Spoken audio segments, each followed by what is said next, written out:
Ya, Bismillahirrahmanirrahim. Assalamualaikum warahmatullahi wabarakatuh. Alhamdulillahirabbil alamin wa bihi nasta'inu ala umurid dunya waddin. Wassalatu wassalamu ala Rasulillah Sayyidina Muhammad wa ala alihi wa sahbihi ajmain. Syukur alhamdulillah, pagi hari ini kita masih diberi nikmat kesempatan, nikmat sehat oleh Allah Subhanahu wa taala sehingga kita dapat berjamaah subuh pada pagi hari ini. Salawat dan salam atas junjungan kita Nabi besar Muhammad sallallahu alaihi wasallam beserta keluarga dan sahabat-sahabatnya. Ya, karena yang biasanya melaksanakan acara ini kebetulan berhalangan, saya sekedar ini mungkin ya bukan memberi ceramah tapi mengingatkan mungkin sebagai pembina untuk ini berbicara di sini. Jadi ada beberapa atau ada 2-3 hal yang akan saya sampaikan kepada jamaah. Kalau kita berjamaah tertibnya kita sudah tahu, imam itu sebenarnya sudah komando dari depan. Sawu sufufakum. Itu hadis Nabi. Sawu sufufakum. Sawu sufufakum. Jadi kadang-kadang cuma disebut sawu sufufakum. Baina taswiyatas sufufi min tamamis shalah atau tamat shalah. Jadi rapatkan barisannya, rapatkan safnya, karena merapatkan saf itu adalah kesempurnaan dalam salat berjamaah. Imam komando dari depan, tapi etikanya ya, seorang imam kalau komando pasukan tidak boleh membelakang, karena imam itu adalah komandan kita. Jadi kalau dia memberi komando, dia harus menghadap kepada pasukannya. Kita ini adalah pasukannya. Jadi balik badan, bukan membelakang. Harusnya etikanya seperti itu. Jadi biasa kelihatan Pak Halim itu balik dulu. Jadi memang setelah dilihat saf-safnya sudah lurus, ya Umar bin Khattab itu kadang-kadang melihat ini belum lurus, sampai lurus semuanya baru mulai takbir. Itu seperti itu. Jadi imam juga sudah bisa melihat, oh Pak ini tidak hadir, nanti ditanya kenapa dia tidak hadir, oh iya berhalangan begini. Jadi itu gunanya, jadi komandan kita itu memang harus tahu. Jadi tidak membelakang, sawu sufufakum langsung Allahu Akbar, tidak seperti itu. Balik dulu, balik melihat jamaah sehingga setelah sempurna saf itu sudah kelihatan, safnya sudah rapat, sudah lurus, maka barulah mulai takbir. Itu yang harus. Jadi kalau ada yang imam, saya tidak menggurui imam, tapi saya cuma mengingatkan jamaah kalau menjadi imam seperti itu. Nah, kemudian yang kedua, karena ada saf yang lurus di depan itu, yang dikatakan bahwa innallaha malaikatahu yusholluna 'alas shaffil awal, ya Allah memberikan kesejahteraan, malaikat juga berdoa bagi orang-orang yang berada di saf pertama, ya.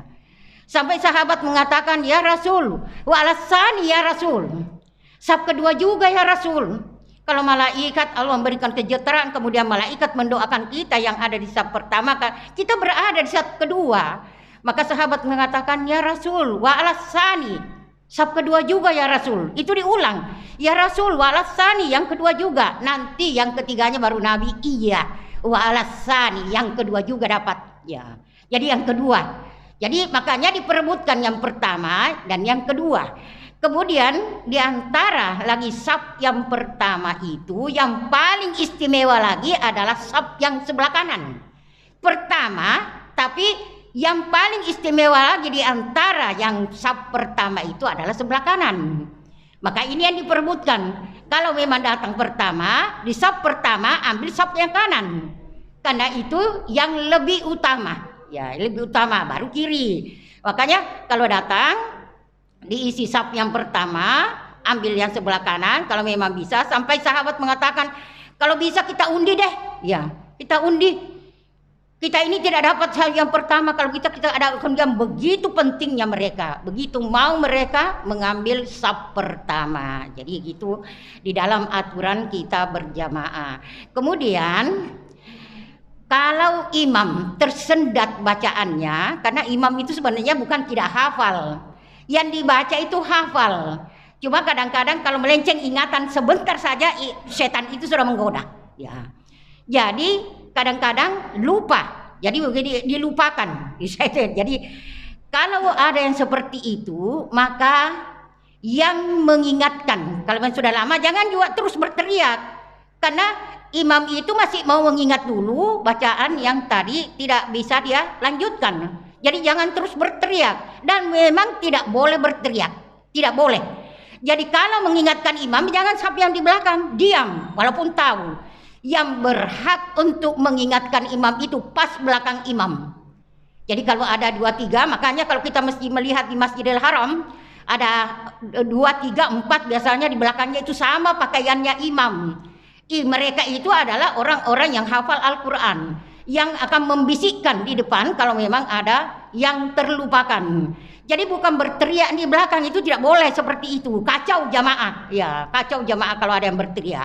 Jadi kalau memang tidak ada yang mengingatkan, nanti imam bisa pindah ke ayat yang lain atau lanjut, ya melangkahi ayat itu supaya kita tetap tertib di dalam berjamaah. Jadi begitu caranya. Jadi makanya yang di belakang imam itu diusahakan yang bisa mengingatkan bacaan imam. Makanya dilarang anak-anak di belakang imam. Walaupun anak-anak itu sebenarnya mungkin ada yang hafal, tapi nanti berteriak dia. Ya. Jadi tidak sesuai dengan aturan berjamaah. Jadi sebaiknya nanti diatur siapa yang di belakang imam. Ya, di belakang imam itu adalah orang yang bisa mengingatkan imam, mengingatkan bacaan imam kalau kebetulan terlupa oleh imam. Tapi jangan juga cepat-cepat, karena kadang-kadang imam itu baru tarik nafas. Kita di belakang sudah tahu. Imam baru tarik nafas bukan berarti lupa.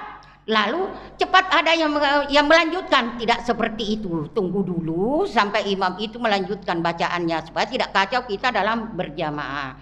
Jadi begitu aturan kita dalam berjamaah. Kemudian aturannya kalau memang ya sudah betul lah ibu-ibu itu memang harusnya di belakang, itulah saf yang paling bagus. Kemudian anak-anak memang bisa diatur di belakang antara bapak-bapak dan ibu-ibu. Tapi kalau dikhawatirkan anak-anak itu bisa dia mengganggu, maka bisa di dekat ya orang tuanya yang membawa dia itu bisa. Tapi kalau anak-anak ini banyak, bisa berkumpul dia di belakang. Kalau dikhawatirkan tidak mengganggu jamaah, maka dia bisa disusun bapak-bapak, ya. Kemudian anak-anak di tengah, kemudian ibu-ibunya di belakang. Jadi begitu aturannya.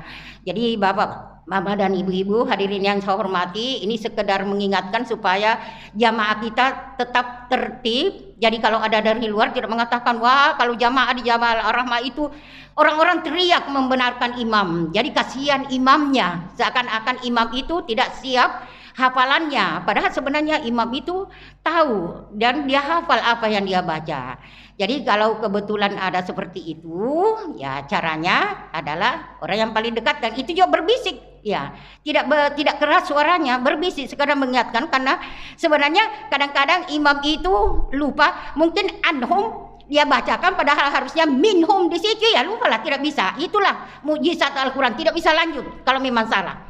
Al-Quran kalau kita baca min anhum, ya lalu kita ganti harusnya minhum lalu anhum, dia tidak bisa lewat, ya tidak bisa lewat, pasti kacau di situ, berhenti. Nah disitulah jamaah bisa mengingatkan imam, berbisik saja minhum bukan anhum, ya jadi berbisik, jadi dia cepat untuk mengingat hafalannya, dan kita tetap tertib di dalam berjamaah.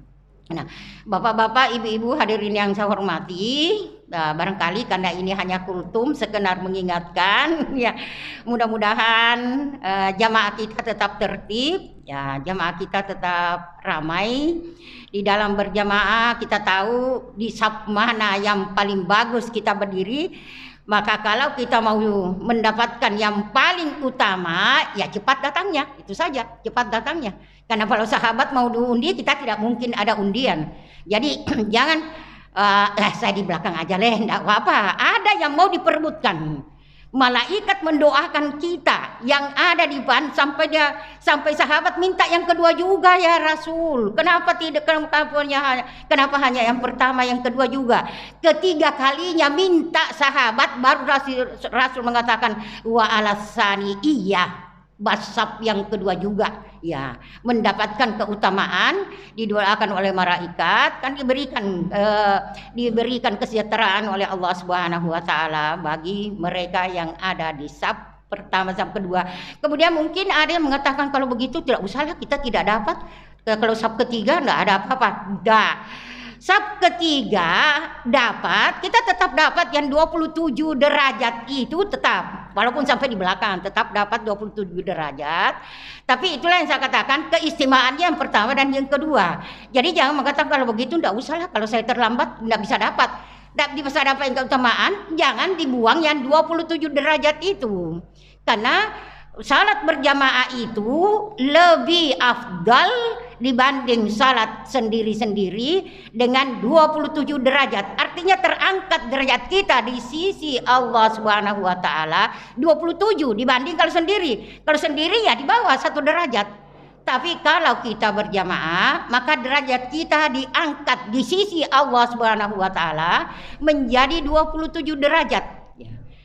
Menjadi 27 derajat artinya kita memang selalu meminta kepada Allah supaya derajat kita diangkat oleh Allah Subhanahu wa taala, tidak dihinakan di dunia dan tidak terhina apalagi di akhirat nanti. Kita selalu meminta seperti itu. Warfa darajati, angkat derajatku ya Allah. Kalau kita berdoa warfa darajati, angkat derajatku ya Allah. Nah, kalau kita sudah salat berjamaah, secara otomatis terangkat derajat itu menjadi 27 derajat di sisi Allah Subhanahu wa taala. Ya.